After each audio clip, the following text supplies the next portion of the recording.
ஆதியாகமம் 19ஆம் அதிகாரம் 1. அந்த 2 தூதரும் சாயங்காலத்திலே சோதோமுக்கு வந்தார்கள். லோத்து சோதோமின் வாசலிலே உட்கார்ந்திருந்தான். அவர்களைக் கண்டு லோத்து எழுந்து எதிர்கொண்டு தரைமட்டும் குனிந்து, 2. ஆண்டவன்மார்களே, அடியேனுடைய வீட்டு முகமாய் நீங்கள் திரும்பி உங்கள் கால்களை கழுவி இராத்தங்கி காலையில் எழுந்து பிரயாணப்பட்டு போகலாம் என்றான். அதற்கு அவர்கள், அப்படியல்ல, வீதியிலே இராத்தங்குவோம் என்றார்கள். 3. அவன் அவர்களை மிகவும் வருந்தி கேட்டுக்கொண்டான். அப்பொழுது அவனிடத்திற்கு திரும்பி அவன் வீட்டிலே பிரவேசித்தார்கள். அவன் புளிப்பில்லாத அப்பங்களைச் சுட்டு அவர்களுக்கு விருந்து பண்ணினான். அவர்கள் புசித்தார்கள். 4. அவர்கள் படுக்கும் முன்னே சோதோம் பட்டணத்து மனிதராகிய வாலிபர் முதல் கிழவர் மட்டுமுள்ள ஜனங்கள் அனைவரும் நானாதிசைகளிலுமிருந்து வந்து வீட்டைச் சூழ்ந்து கொண்டு, 5. லோத்தை கூப்பிட்டு, இந்த ராத்திரி உன்னிடத்தில் வந்த மனுஷர் எங்கே? நாங்கள் அவர்களை அறியும்படிக்கு அவர்களை எங்களிடத்தில் வெளியே கொண்டு வா என்றார்கள். 6. அப்பொழுது லோத்து வாசலுக்கு வெளியே வந்து தனக்கு பின்னாலே கதவை பூட்டி அவர்களிடத்தில் போய், 7. சகோதரரே, இந்த அக்கிரமம் செய்ய வேண்டாம். 8. இதோ, புருஷரை அறியாத 2 குமாரத்திகள் எனக்கு உண்டு. அவர்களை உங்களிடத்திற்கு வெளியே கொண்டு வருகிறேன். அவர்களுக்கு உங்கள் இஷ்டப்படி செய்யுங்கள். இந்த புருஷர் என் கூரையின் நிழலிலே வந்தபடியால் இவர்களுக்கு மாத்திரம் ஒன்றும் செய்ய வேண்டாம் என்றான். 9. அதற்கு அவர்கள், அப்பாலே போ, பரதேசியாய் வந்த இவனா நியாயம் பேசுகிறது? இப்பொழுது அவர்களுக்குச் செய்வதைப் பார்க்கிலும் உனக்கு அதிக பொல்லாப்புச் செய்வோம் என்று சொல்லி லோத்து என்பவனை மிகவும் நெருக்கிக் கதவை உடைக்க கிட்டினார்கள். 10. அப்பொழுது அந்த புருஷர்கள் தங்கள் கைகளை வெளியே நீட்டி லோத்தை தங்களண்டைக்கு வீட்டுக்குள் இழுத்துக்கொண்டு கதவை பூட்டி, 11. தெருவாசலிலிருந்த சிறியோரும் பெரியோருமாகிய மனிதருக்கு குருட்டாட்டம் பிடிக்க பண்ணினார்கள். அப்பொழுது அவர்கள் வாசலை தேடி தேடி அலுத்துப்போனார்கள். 12.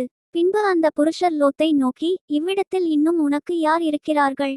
மருமகனாவது உன் குமாரராவது உன் குமாரத்திகளாவது பட்டணத்தில் உனக்குரிய எவர்களாவது இருந்தால் அவர்களை இந்த ஸ்தலத்திலிருந்து வெளியே அழைத்து கொண்டு போ.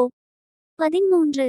நாங்கள் இந்த ஸ்தலத்தை அழிக்கப் போகிறோம். இவர்கள் கூக்குரல் கர்த்தருடைய சமூகத்தில் பெரிதாயிருக்கிறது. இதை அழிக்க கர்த்தர் எங்களை அனுப்பினார் என்றார்கள். 14. அப்பொழுது லோத்து புறப்பட்டு தன் குமாரத்திகளை விவாகம் பண்ண போகிற தன் மருமக்கள்மாரோடே பேசி, நீங்கள் எழுந்து இந்த ஸ்தலத்தை விட்டு புறப்படுங்கள். கர்த்தர் இந்த பட்டணத்தை அழிக்கப் போகிறார் என்றான். அவனுடைய மருமக்கள்மாரின் பார்வைக்கு அவன் பரியாசம் பண்ணுகிறதாக கண்டது. 15. கிழக்கு வெளுக்கும்போது அந்த தூதர் லோத்தை நோக்கி, பட்டணத்திற்கு வரும் தண்டனையில் நீ அழியாதபடிக்கு எழுந்து உன் மனைவியையும் இங்கே இருக்கிற உன் 2 குமாரத்திகளையும் அழைத்து கொண்டு போ என்று சொல்லி அவனை துரிதப்படுத்தினார்கள். 16. அவன் தாமதித்துக் கொண்டிருக்கும்போது கர்த்தர் அவன் மேல் வைத்த இரக்கத்தினாலே அந்த புருஷர் அவன் கையையும் அவன் மனைவியின் கையையும் அவன் 2 குமாரத்திகளின் கையையும் பிடித்து அவனை பட்டணத்திற்கு வெளியே கொண்டு போய் விட்டார்கள். 17. அவர்களை வெளியே கொண்டு போய் விட்ட பின்பு அவர், உன் ஜீவன் தப்ப ஓடிப்போ, பின்னிட்டு பாராதே, இந்த சமபூமியில் எங்கும் நிற்காதே, நீ அழியாதபடிக்கு மலைக்கு ஓடிப்போ என்றார். 18. அதற்கு லோத்து, அப்படியல்ல ஆண்டவரே. 19. உமது கண்களில் உமது அடியேனுக்கு கிருபை கிடைத்ததே, என் பிராணனை காக்க தேவரீர் எனக்கு செய்த கிருபையை பெரிதாக விளங்க பண்ணினீர். மலைக்கு ஓடிப்போக என்னால் முடியாது, தீங்கு என்னை தொடரும், நான் மரித்து போவேன். 20. அதோ, அந்த ஊர் இருக்கிறதே, நான் அதற்கு ஓடிப்போகத்தக்கதாய் அது கிட்ட இருக்கிறது. என் பிராணன் பிழைக்க நான் அங்கே ஓடிப்போகட்டும், அது சின்ன ஊர்தானே என்றான். 21. அதற்கு அவர், நீ கேட்டுக்கொண்ட ஊரை நான் கவிழ்த்து போடாதபடிக்கு இந்த விஷயத்திலும் உனக்கு அனுக்கிரகம் பண்ணினேன். 22. தீவிரமாய் அங்கே ஓடி தப்பித்துக்கொள், நீ அங்கே போய் சேருமட்டும் நான் ஒன்றும் செய்யக்கூடாது என்றார். ஆகையால் அந்த ஊர் சோவார் எண்ணப்பட்டது. 23. லோத்து சோவாருக்குள் வரும்போது பூமியின் மேல் சூரியன் உதித்தது. 24. அப்பொழுது கர்த்தர் சோதோமின் மேலும் கொமோராவின் மேலும் கர்த்தராலே வானத்திலிருந்து கந்தகத்தையும் அக்கினியையும் வருஷிக்க பண்ணி, 25. அந்த பட்டணங்களையும் அந்த சம பூமியனைத்தையும் அந்த பட்டணங்களின் எல்லா குடிகளையும் பூமியின் பயிரையும் அழித்து போட்டார். 26. அவன் மனைவியோ பின்னிட்டு பார்த்து உப்புத்தூண் ஆனாள். 27. விடியற்காலத்தில் ஆபிரகாம் எழுந்து தான் கர்த்தருக்கு முன்பாக நின்ற இடத்திற்கு போய், 28. சோதோம் கொமோரா பட்டணங்களின் திசையையும் சமபூமியாகிய தேசம் முழுவதையும் நோக்கி பார்த்தான். அந்த பூமியின் புகை சூளையின் புகையைப் போல எழும்பிற்று. 29. தேவன் அந்த சமபூமியின் பட்டணங்களை அழிக்கும்போது தேவன் ஆபிரகாமை நினைத்து லோத்து குடியிருந்த பட்டணங்களை தாம் கவிழ்த்து போடுகையில் லோத்தை அந்த அழிவின் நடுவிலிருந்து தப்பிப்போகும்படி அனுப்பிவிட்டார். 30. பின்பு லோத்து சோவாரிலே குடியிருக்க பயந்து சோவாரை விட்டுப்போய் அவனும் அவனோடே கூட அவனுடைய 2 குமாரத்திகளும் மலையிலே வாசம் பண்ணினார்கள். 31. அப்பொழுது மூத்தவள் இளையவளை பார்த்து, நம்முடைய தகப்பன் முதிர்வயதானார், பூமியெங்கும் நடக்கிற முறைமையின்படியே நம்மோடே சேர பூமியிலே ஒரு புருஷனும் இல்லை. 32. நம்முடைய தகப்பனால் சந்ததி உண்டாகும்படிக்கு அவருக்கு மதுவை குடிக்க கொடுத்து அவரோடே சயனிப்போம் வா என்றாள். 33. அப்படியே அன்று இரவிலே தங்கள் தகப்பனுக்கு மதுவை குடிக்க கொடுத்தார்கள். மூத்தவள் போய் தன் தகப்பனோடே சயனித்தாள். அவள் சயனித்ததையும் எழுந்திருந்ததையும் அவன் உணராதிருந்தான். 34. மறுநாளிலே மூத்தவள் இளையவளை பார்த்து, நேற்று ராத்திரி நான் தகப்பனோடே சயனித்தேன், இன்று ராத்திரியும் மதுவை குடிக்க கொடுப்போம், நம்முடைய தகப்பனால் சந்ததி உண்டாகும்படி நீ போய் அவரோடே சயனி என்றாள். 35. அப்படியே அன்று ராத்திரியிலும் தங்கள் தகப்பனுக்கு மதுவை குடிக்க கொடுத்தார்கள். அப்பொழுது இளையவள் எழுந்து போய் அவனோடே சயனித்தாள். அவள் சயனித்ததையும் எழுந்திருந்ததையும் அவன் உணராதிருந்தான். 36. இவ்விதமாய் லோத்தின் குமாரத்திகள் இருவரும் தங்கள் தகப்பனாலே கர்ப்பவதியானார்கள். 37. மூத்தவள் ஒரு குமாரனை பெற்று அவனுக்கு மோவாப் என்று பெயரிட்டாள். அவன் இந்நாள் வரைக்கும் இருக்கிற மோவாபியருக்கு தகப்பன். 38. இளையவளும் ஒரு குமாரனை பெற்று அவனுக்கு பென்னம்மி என்று பெயரிட்டாள். அவன் இந்நாள் வரைக்கும் இருக்கிற அம்மோன் புத்திரருக்கு தகப்பன். ஆதியாகமம் 20ஆம் அதிகாரம். 1. ஆபிரகாம் அவ்விடம் விட்டு தென் தேசத்திற்கு பிரயாணம் பண்ணி காதேசுக்கும் சூருக்கும் நடுவாக குடியேறி கேராரிலே தங்கினான்.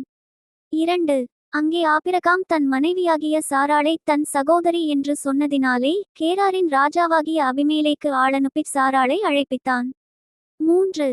தேவன் இரவிலே அபிமேலேக்குக்குச் சொப்பனத்திலே தோன்றி, நீ அழைப்பித்த ஸ்திரீயின் நிமித்தம் நீ செத்தாய், அவள் ஒருவனுடைய மனைவியாயிருக்கிறாளே என்றார். 4.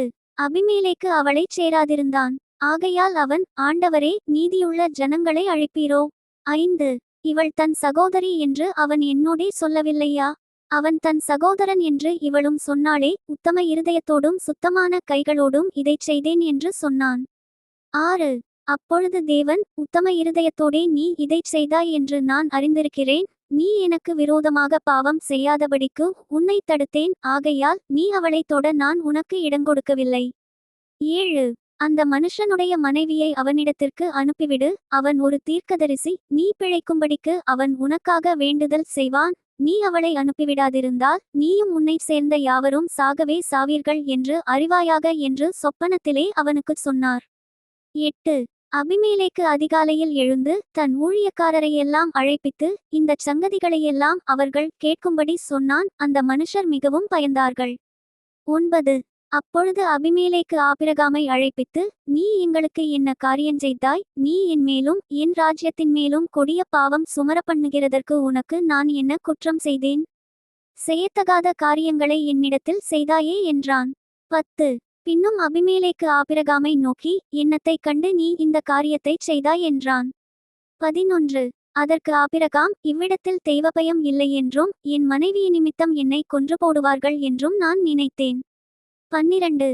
அவள் என் சகோதரி என்பதும் மெய்தான், அவள் என் தகப்பனுக்கு குமாரத்தி, என் தாய்க்கு குமாரத்தியல்ல, அவள் எனக்கு மனைவியானாள். 13. என் தகப்பன் வீட்டை விட்டு தேவன் என்னை தேசாந்தரியாய் திரியும்படி செய்தபோது நான் அவளை நோக்கி, நாம் போகும் இடம் எங்கும் நீ என்னை சகோதரன் என்று சொல்வது நீ எனக்குச் செய்ய வேண்டிய தயை என்று அவளிடத்தில் சொல்லியிருந்தேன் என்றான். 14. அப்பொழுது அபிமேலேக்கு ஆடு மாடுகளையும் வேலைக்காரரையும் வேலைக்காரிகளையும் ஆபிரகாமுக்கு கொடுத்து அவன் மனைவியாகிய சாராளையும் அவனிடத்தில் திரும்ப ஒப்புவித்தான். 15. பின்னும் அபிமேலேக்கு, இதோ என் தேசம் உனக்கு முன்பாக இருக்கிறது, உன் பார்வைக்குச் சம்மதியான இடத்திலே குடியிரு என்று சொன்னான். 16. பின்பு சாராளை நோக்கி, உன் சகோதரனுக்கு 1000 வெள்ளிக்காசு கொடுத்தேன், இதோ உன்னோடிருக்கிற எல்லார் முன்பாகவும் மற்ற யாவர் முன்பாகவும் இது உன் முகத்து முக்காட்டுக்காவதாக என்றான். இப்படி அவள் கடிந்து கொள்ளப்பட்டாள். 17. ஆபிரகாமுடைய மனைவியாகிய சாராளின் நிமித்தம் கர்த்தர் அபிமேலேக்குடைய வீட்டாரின் கற்பங்களையெல்லாம் அடைத்திருந்தபடியால். 18. ஆபிரகாம் தேவனை நோக்கி வேண்டிக் கொண்டான். அப்பொழுது தேவன் அபிமேலேக்கையும் அவன் மனைவியையும் அவன் வேலைக்காரிகளையும் குணமாக்கி பிள்ளை பெறும்படி அனுக்கிரகம் பண்ணினார். ஆதியாகமம் 21ஆம் அதிகாரம். 1. கர்த்தர் தாம் சொல்லியிருந்தபடி சாராள் பேரில் கடாட்சமானார். கர்த்தர் தாம் உரைத்தபடியே சாராளுக்குச் செய்தருளினார். 2. ஆபிரகாம் முதிர்வயதாயிருக்கையில் சாராள் கர்ப்பவதியாகி தேவன் குறித்திருந்த காலத்திலே அவனுக்கு ஒரு குமாரனை பெற்றாள். 3. அப்பொழுது ஆபிரகாம் தனக்குச் சாராள் பெற்ற குமாரனுக்கு ஈசாக்கு என்று பேரிட்டான். 4. தன் குமாரனாகிய ஈசாக்கு பிறந்த 8ஆம் நாளிலே ஆபிரகாம் தனக்கு தேவன் கட்டளையிட்டிருந்தபடி அவனுக்கு விருத்த சேதனம் பண்ணினான். 5. தன் குமாரனாகிய ஈசாக்கு பிறந்தபோது ஆபிரகாம் 100 வயதாயிருந்தான். 6. அப்பொழுது சாராள், தேவன் என்னை நகைக்க பண்ணினார், இதை கேட்கிற யாவரும் என்னோடே கூட நகைப்பார்கள். 7. சாராள் பிள்ளைகளுக்கு பால் கொடுப்பாள் என்று ஆபிரகாமுக்கு எவன் சொல்லுவான்? அவருடைய முதிர்வயதிலே அவருக்கு ஒரு குமாரனை பெற்றேனே என்றாள். 8. பிள்ளை வளர்ந்து பால் மறந்தது. ஈசாக்கு பால் மறந்த நாளிலே ஆபிரகாம் பெரிய விருந்து பண்ணினான். 9. பின்பு எகிப்து தேசத்தாளாகிய ஆகார் ஆபிரகாமுக்கு பெற்ற குமாரன் பரியாசம் பண்ணுகிறதை சாராள் கண்டு 10. ஆபிரகாமை நோக்கி, இந்த அடிமை பெண்ணையும் அவள் மகனையும் புறம்பே தள்ளும், இந்த அடிமை பெண்ணின் மகன் என் குமாரனாகிய ஈசாக்கோடே சுதந்தரவாளியாயிருப்பதில்லை என்றான். 11. தன் மகனை குறித்து சொல்லப்பட்ட இந்த காரியம் ஆபிரகாமுக்கு மிகவும் துக்கமாயிருந்தது. 12. அப்பொழுது தேவன் ஆபிரகாமை நோக்கி, அந்த பிள்ளையையும் உன் அடிமை பெண்ணையும் குறித்து சொல்லப்பட்டது உனக்கு துக்கமாயிருக்க வேண்டாம், ஈசாக்கினிடத்தில் உன் சந்ததி விளங்கும், ஆதலால் சாராள் உனக்குச் சொல்வதெல்லாவற்றையும் கேள். 13. அடிமை பெண்ணின் மகனும் உன் வித்தாயிருக்கிறபடியால் அவனையும் ஒரு ஜாதியாக்குவேன் என்றார். 14. ஆபிரகாம் அதிகாலையில் எழுந்து அப்பத்தையும் ஒரு துருத்தி தண்ணீரையும் எடுத்து ஆகாருடைய தோளின் மேல் வைத்து பிள்ளையையும் ஒப்புக்கொடுத்து அவளை அனுப்பிவிட்டான். அவள் புறப்பட்டு போய் பெயர்செபாவின் வனாந்தரத்திலே அலைந்து திரிந்தாள். 15. துருத்தியிலிருந்த தண்ணீர் செலவழிந்த பின்பு அவள் பிள்ளையை ஒரு செடியின் கீழே விட்டு 16. பிள்ளை சாகிறதை நான் பார்க்க மாட்டேன் என்று எதிராக அம்பு பாயும் தூரத்திலே போய் உட்கார்ந்து சத்தமிட்டு அழுதாள். 17. தேவன் பிள்ளையின் சத்தத்தை கேட்டார். தேவதூதன் வானத்திலிருந்து ஆகாரை கூப்பிட்டு, ஆகாரே, உனக்கு என்ன சம்பவித்தது? பயப்படாதே, பிள்ளையிருக்கும் இடத்திலே தேவன் அவன் சத்தத்தை கேட்டார். 18. நீ எழுந்து பிள்ளையை எடுத்து அவனை உன் கையினால் பிடித்து கொண்டு போ, அவனை பெரிய ஜாதியாக்குவேன் என்றார். 19. தேவன் அவளுடைய கண்களை திறந்தார். அப்பொழுது அவள் ஒரு தண்ணீர் துறவை கண்டு போய் துருத்தியிலே தண்ணீர் நிரப்பி பிள்ளைக்கு குடிக்க கொடுத்தாள். 20. தேவன் பிள்ளையுடனே இருந்தார். அவன் வளர்ந்து வனாந்தரத்திலே குடியிருந்து வில்வித்தையிலே வல்லவனானான். 21. அவன் பாரான் வனாந்தரத்திலே குடியிருக்கையில் அவனுடைய தாய் எகிப்து தேசத்தாளாகிய ஒரு பெண்ணை அவனுக்கு விவாகம் பண்ணுவித்தாள். 22. அக்காலத்தில் அபிமெலேக்கும் அவன் சேனாதிபதியாகிய பிகோலும் ஆபிரகாமை நோக்கி, நீ செய்கிற காரியங்கள் எல்லாவற்றிலும் தேவன் உன்னுடனே இருக்கிறார். 23. ஆகையால் நீ எனக்காவது என் குமாரனுக்காவது என் பேரனுக்காவது வஞ்சனை செய்யாமல் நான் உனக்கு செய்த தயவின்படியே நீ எனக்கும் நீ தங்கியிருக்கிற இந்த தேசத்திற்கும் தயவு செய்வேன் என்று இங்கே தேவன் பேரில் எனக்கு ஆணையிட்டுக் கொடு என்றான். 24. அதற்கு ஆபிரகாம், நான் ஆணையிட்டுக் கொடுக்கிறேன் என்றான். 25. ஆனாலும் அபிமெலேக்குடைய வேலைக்காரர் கைவசப்படுத்திக் கொண்ட துறவின் நிமித்தம் ஆபிரகாம் அபிமெலேக்கை கடிந்து கொண்டான். 26. அதற்கு அபிமெலேக்கு, இந்த காரியத்தைச் செய்தவன் இன்னான் என்று எனக்கு தெரியாது, நீயும் எனக்கு அறிவிக்கவில்லை, இன்று நான் அதை கேட்டதேயன்றி இதற்கு முன் அதை நான் கேள்விப்பட்டதே இல்லை என்றான். 27. அப்பொழுது ஆபிரகாம் ஆடுமாடுகளை கொண்டு வந்து அபிமெலேக்குக்கு கொடுத்தான். அவர்கள் இருவரும் உடன்படிக்கை பண்ணிக்கொண்டார்கள். 28. ஆபிரகாம் 7 பெண்ணாட்டுக்குட்டிகளை தனியே நிறுத்தினான். 29. அப்பொழுது அபிமெலேக்கு ஆபிரகாமை நோக்கி, நீ தனியே நிறுத்தின இந்த 7 பெண்ணாட்டுக்குட்டிகள் என்னத்திற்கு என்று கேட்டான். 30. அதற்கு அவன், நான் இந்த துறவு தோண்டினதை குறித்து நீர் சாட்சியாக இந்த 7 பெண்ணாட்டுக்குட்டிகளை என் கையில் வாங்கிக் கொள்ள வேண்டும் என்றான். 31. அவர்கள் இருவரும் அவ்விடத்தில் ஆணையிட்டுக் கொண்டபடியால் அந்த இடம் பெயர்செபா எண்ணப்பட்டது. 32. அவர்கள் பெயர்செபாவிலே உடன்படிக்கை பண்ணிக்கொண்டபின் அபிமெலேக்கும் அவன் சேனாதிபதியாகிய பிகோலும் எழுந்து பெலிஸ்தருடைய தேசத்திற்கு திரும்பிப் போனார்கள். 33.